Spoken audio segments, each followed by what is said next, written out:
go in. Sometimes I've got a stupid idea I'm starting with that I've made a little better. Sometimes I get in there and immediately the idea changes, and that's kind of the intoxicating part of the new idea. The more new ideas I have, the kind of more adept I am at having new ideas. So, has anybody ever seen tied ice before? Ice tied up? Who's tied ice in the history of history? Okay, this is tied ice with dice.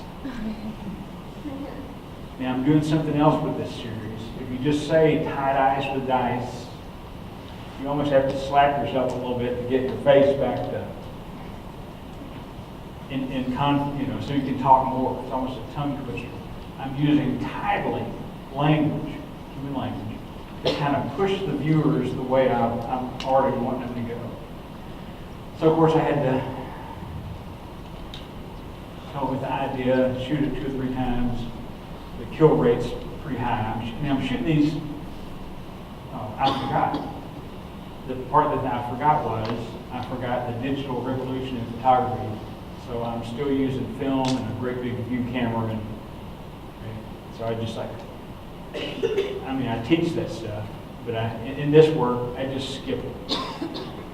So I just went to Houston to Photo Fest to show work to curators. The curators come in, you have to pay. You get 20 minutes at a table with somebody from MoMA or somebody from Eastman House or somebody from West Coast. All these curators come in, you get a random generated list. You get to make your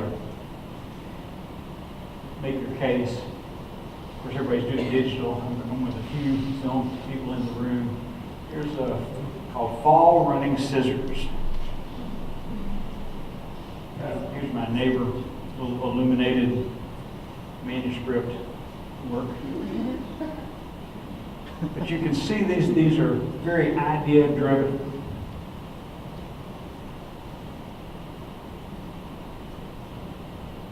Photographing things burning.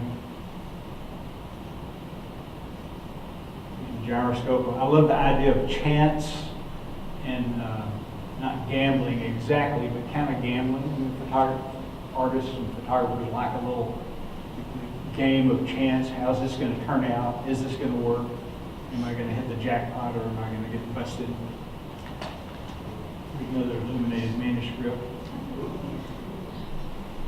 So I ordered Minor White. He's a photographer that I admire. And on Amazon now, you can buy used books for almost nothing.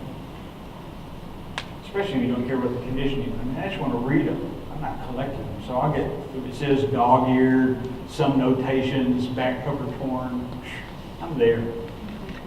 It's a penny from a Goodwill, somewhere that's selling books through Amazon.com. I'll buy it. So I ordered Minor White's The Moment of Seeing, which I'd never read.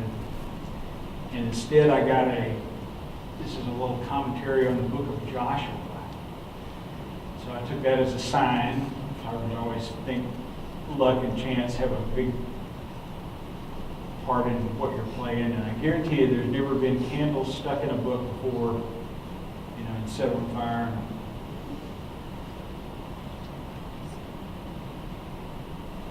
It's kind of the same idea with puzzle pieces, puzzle ice. You've ever frozen one of your puzzles before? You can see once you kind of get in the groove of having what you're interested in and working with basically items out of the trash, the ideas really start rolling. There's A.C. Gentry's hand with the wisteria blossoms stuck on it. The poor neighbors the other day, one of the neighbors came outside and I said, well, I cut your big rose the other day to photograph it. I said, oh, that's okay, fine, take it. I said, no, I wouldn't give up a big rose so easily. You ought to complain a little bit, at least. But they didn't. And I'm not really interested in flowers, but it's a styrofoam cup full of some kind of bloom I can't identify, and a little piece of coat hanger. Yeah, a friend of mine in France, I texted him this photograph. He thought it was an explosion. by the time I got to France. And he said, why can't I see the fuse burn? I thought that was some kind of fuse under it. I love it when people misunderstand in a visual image they're seeing right in front of them. You know, and I'm not very tricky. I'm just photographing kind of what it is. But then it's completely unreadable at first.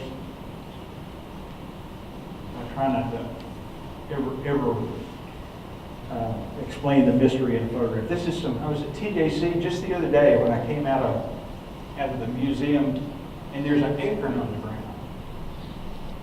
Any black Forkian that ever picked up a deer rifle when he was in junior high school knows there's no aprons on the ground in April. It just doesn't happen. The aprons, they were gone by the end of November. So then I look around, there's another apron. Evidently this tree's got a genetic throwback. It was a big oak tree. It was full of acorns and brand new leaves. So I immediately started snatching up acorns, and then I stacked them up, and then I took a picture, let them vibrate a little bit. Stacked nuts. I froze some flatwood. I thought, well, this will look neat. I had a bunch of flatwood I picked up from various places, and it really didn't work. So then I froze it again. It really didn't work. I tried plastic, and that didn't work. I tried mixing knives and forks and spoons, and that just seemed a little promiscuous. But finally, I started bending forks. I got really bold and just started bending these forks around, and it seemed to work a little better for me. The magnolia blossom. Some wired roses. You ever wired anybody roses? You'll need to sooner or later, I guarantee you.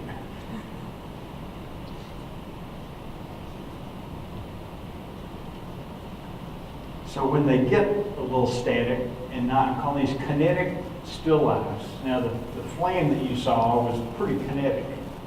This is less kinetic. When I bump into one of those ideas, I just shoot it and go on.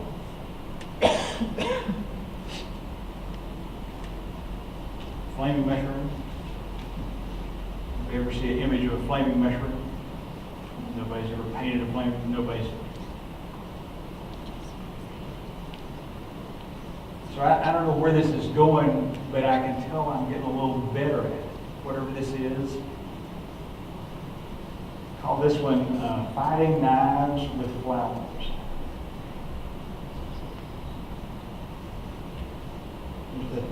This was laid after when the catawba blooms, which were just starting last year. And it was difficult because I had to have my wife's hand, I had to have the neighbor pour blooms that were, a bucket full of blooms and water, and then I had to run the camera. And normally I just work by myself. This takes 3 people, so there's a mushroom that grows out of it. It's actually the same mushroom that was on fire a while ago. I reused stuff.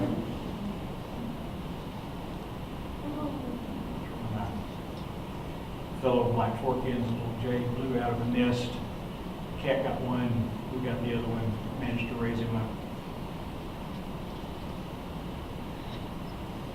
It seems like let me check my note. I know I've got some closing remark on the end of this. Oh, I know exactly where I want to go. I thought I'd be talking more to artists than historians, but here we are all together.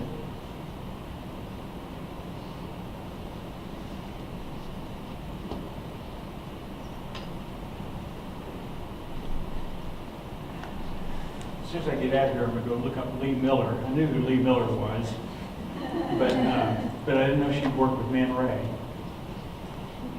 She's like the first supermodel before there were supermodels in Dallas. In Paris. There's a deconstructed dogwood from the other day.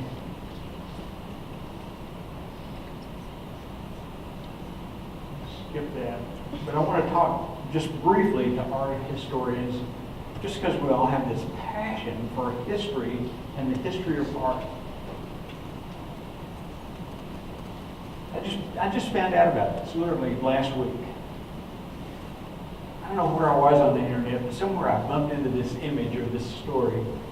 This is a death mask made sometime after 1880, when I double-checked my dates, in Paris. So right across from the Louvre, if you've ever been to Paris, right across from the Seine, out of the Seine River, right there at the Louvre, they pulled this woman's body out, 16-year-old woman.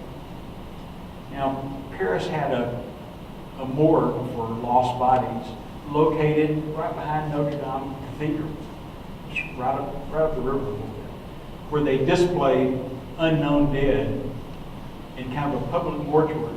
And it was quite an attraction. It had a couple thousand people a day that walked through. This in 1880. Well, this woman had such a satisfied, kind of enigmatic Mona Lisa expression on her face. One of the technicians at the morgue pulled out the wax and did a death mask cast of this unknown 16-year-old woman that they pulled out of the river, and then made a plaster cast of it. And it became the rage in Paris. Man Ray had one. I'm sure Lee Miller saw one at Man Ray's. I've got a list of every artist that was working around after the turn of the century had one. There were poems written about her. There was a ballet. There was a novel. As late as World War II, a German submariner after World War II wrote his autobiography called Iron Coffins.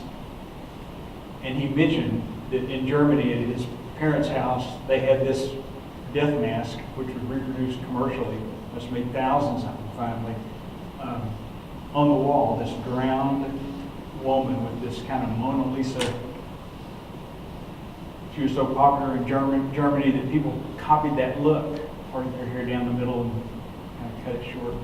They say until Garbo kind of wiped her off the map, she was like the epitome of female perfection. And they've never really figured out who she was, just unknown suicide, they think, could have been murdered. But anyway, this unknown woman became a famous object of art. Even still, you can buy one of these masks, a reproduction of it for $250 on the World Wide Web. Those kind of little niches in art history that connect people like Man Ray and Lee Miller, and the Louvre, this crazy morgue that they finally abolished. But those kind of details start fleshing out art history for us. I mean, just between us, I'm a little shocked this place isn't packed with artists, even though I know their dance cards are full, even here, especially here at UT Tyler. They keep them busy with work.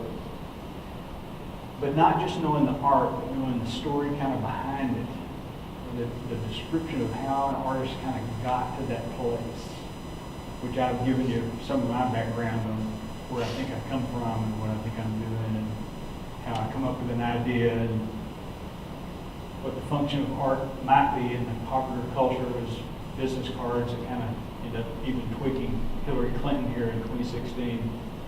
Anyway, I'm going to wrap us up right there and throw it back to Joanne, but thanks for letting me take a moment to talk to you and show a little work. Good job, everybody. It was a remarkable set of presentations to hear about art across the world. Thank you.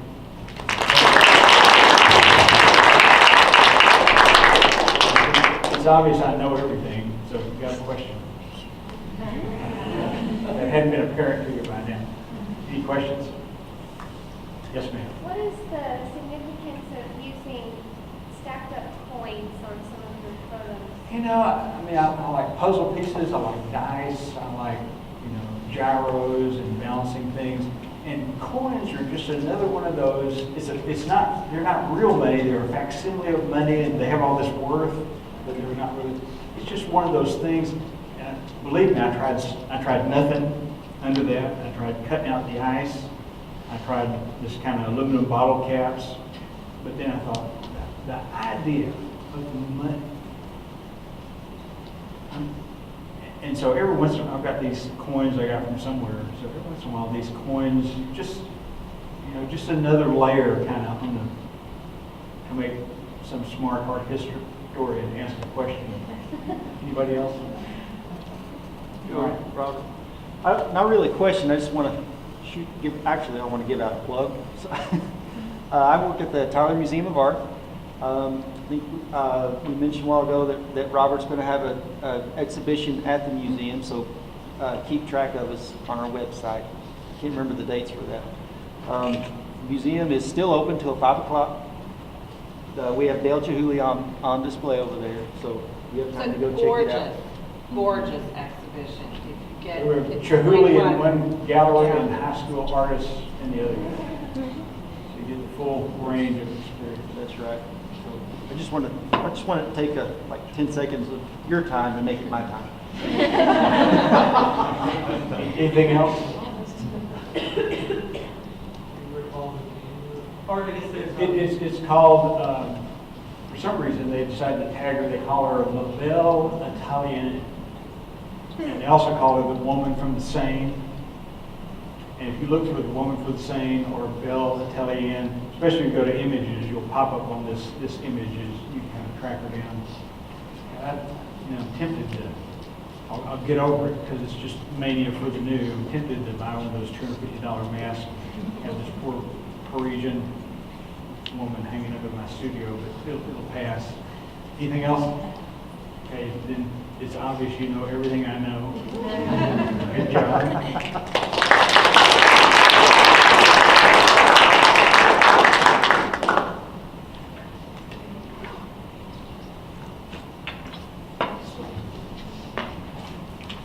All right, well, that concludes our day, save for the announcement of the first place, or highest score, I should say, which goes to Caitlin Clay.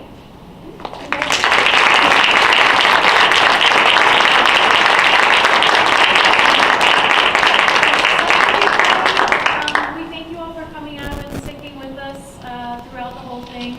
I'm very inspired by what I heard, and I hope you all are too.